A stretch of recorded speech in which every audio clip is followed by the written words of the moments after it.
What keeps us healthy and happy as we go through life? If you were going to invest now in your future best self, where would you put your time and your energy? There was a recent survey of millennials asking them what their most important life goals were. And over 80% said that a major life goal for them was to get rich.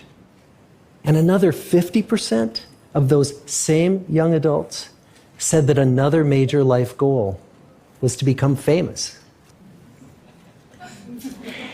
And we're constantly told to lean into work, to push harder and achieve more. We're given the impression that these are the things that we need to go after in order to have a good life.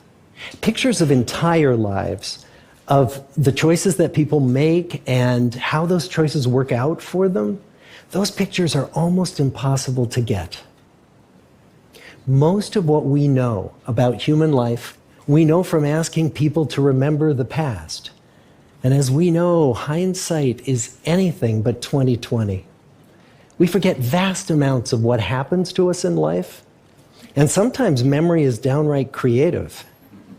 But what if we could watch entire lives as they unfold through time? What if we could study people from the time that they were teenagers all the way into old age to see what really keeps people happy and healthy? We did that. The Harvard study of adult development may be the longest study of adult life that's ever been done. For 75 years, we've tracked the lives of 724 men. Year after year, asking about their work, their home lives, their health, and of course, asking all along the way without knowing how their life stories were going to turn out. Studies like this are exceedingly rare. Almost all projects of this kind fall apart within a decade because too many people drop out of the study, or funding for the research dries up, or the researchers get distracted, or they die, and nobody moves the ball further down the field. But through a combination of luck and the persistence of several generations of researchers, this study has survived. About 60 of our original 724 men are still alive, still participating in the study, most of them in their 90s. And we are now beginning to study the more than 2,000 children of these men. And I'm the fourth director of the study. Since 1938, we've tracked the lives of two groups of men. The first group started in the study when they were sophomores at Harvard College. They all finished college during World War II, and then most went off to serve in the war. And the second group that we've followed was a group of boys from Boston's poorest neighborhoods. Boys who were chosen for the study specifically because they were from some of the most troubled and disadvantaged families in the Boston of the 1930s. Most lived in tenements, many without hot and cold running water. When they entered the study, all of these teenagers were interviewed, they were given medical exams. We went to their homes and we interviewed their parents. And then these teenagers grew up into adults who entered all walks of life. They became factory workers and lawyers and bricklayers and doctors, one president of the United States. Some developed alcoholism, a few developed schizophrenia. Some climbed the social ladder from the bottom all the way to the very top, and some made that journey in the opposite direction. The founders of this study would never in their wildest dreams have imagined that I would be standing here today, 75 years later, telling you that the study still continues. Every 2 years, our patient and dedicated research staff calls up our men and asks them if we can send them yet one more set of questions about their lives. Many of the inner city Boston men ask us, "Why do you keep wanting to study me? My life just isn't that interesting." The Harvard men never asked that question.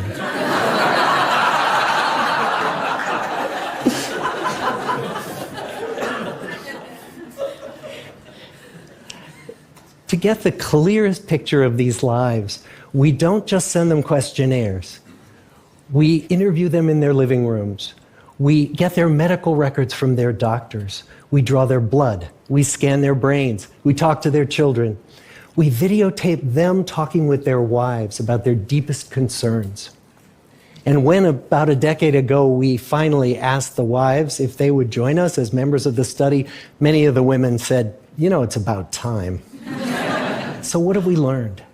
What are the lessons that come from the tens of thousands of pages of information that we've generated on these lives? Well, the lessons aren't about wealth or fame or working harder and harder. The clearest message that we get from this 75-year study is this: good relationships keep us happier and healthier, period. We've learned 3 big lessons about relationships. The first is that social connections are really good for us and that loneliness kills. It turns out that people who are more socially connected to family, to friends, to community are happier, they're physically healthier, and they live longer than people who are less well connected. And the experience of loneliness turns out to be toxic. People who are more isolated than they want to be from others find that they are less happy, their health declines earlier in midlife, their brain functioning declines sooner, and they live shorter lives than people who are not lonely. And the sad fact is that at any given time, more than 1 in 5 Americans will report that they're lonely. And we know that you can be lonely in a crowd and you can be lonely in a marriage. So the second big lesson that we learned is that it's not just the number of friends you have, and it's not whether or not you're in a committed relationship, but it's the quality of your close relationships that matters. It turns out that living in the midst of conflict is really bad for our health. High conflict marriages, for example, without much affection, turn out to be very bad for our health, perhaps worse than getting divorced. And living in the midst of good, warm relationships is protective. Once we had followed our men all the way into their 80s, we wanted to look back at them at midlife and to see if we could predict who was going to grow into a happy, healthy octogenarian and who wasn't. And when we gathered together everything we knew about them at age 50, it wasn't their middle-aged cholesterol levels that predicted how they were going to grow old. It was how satisfied they were in their relationships. The people who were the most satisfied in their relationships at age 50 were the healthiest at age 80. And good, close relationships seem to buffer us from some of the slings and arrows of getting old. Our most happily partnered men and women reported in their 80s that on the days when they had more physical pain, their moods stayed just as happy. But the people who were in unhappy relationships, on the days when they reported more physical pain, it was magnified by more emotional pain. And the third big lesson that we learn about relationships and our health is that good relationships don't just protect our bodies, they protect our brains.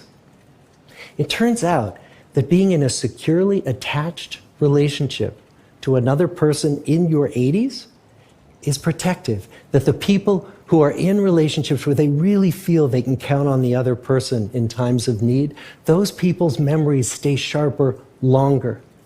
And the people in relationships where they feel they really can't count on the other one, those are the people who experience earlier memory decline. And those good relationships, they don't have to be smooth all the time. Some of our octogenarian couples could bicker with each other day in and day out. But as long as they felt that they could really count on the other when the going got tough, those arguments didn't take a toll on their memories. So, this message that good, close relationships are good for our health and well-being, this is wisdom that's as old as the hills. Why is this so hard to get and so easy to ignore? Well, we're human. What we'd really like is a quick fix, something we can get that'll make our lives good and keep them that way. Relationships are messy and they're complicated, and the hard work of tending to family and friends, that's not sexy or glamorous. It's also lifelong. It never ends. The people in our 75-year study who were the happiest in retirement were the people who had actively worked to replace workmates with new playmates. Just like the millennials in that recent survey, many of our men, when they were starting out as young adults, really believed that fame and wealth and high achievement were what they needed to go after to have a good life.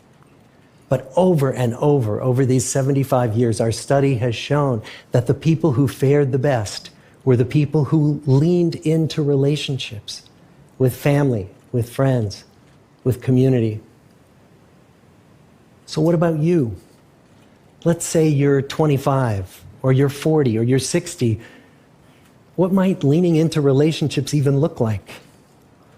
Well, the possibilities are practically endless. It might be something as simple as replacing screen time with people time, or livening up a stale relationship by doing something new together, long walks or date nights, or reaching out to that family member who you haven't spoken to in years, because those all too common family feuds take a terrible toll on the people who hold the grudges. I'd like to close with a quote from Mark Twain. More than a century ago, he was looking back on his life, and he wrote this: "There isn't time, so brief is life, for bickerings, apologies, heartburnings, callings to account. There is only time for loving, and but an instant, so to speak, for that." The good life is built with good relationships. Thank you.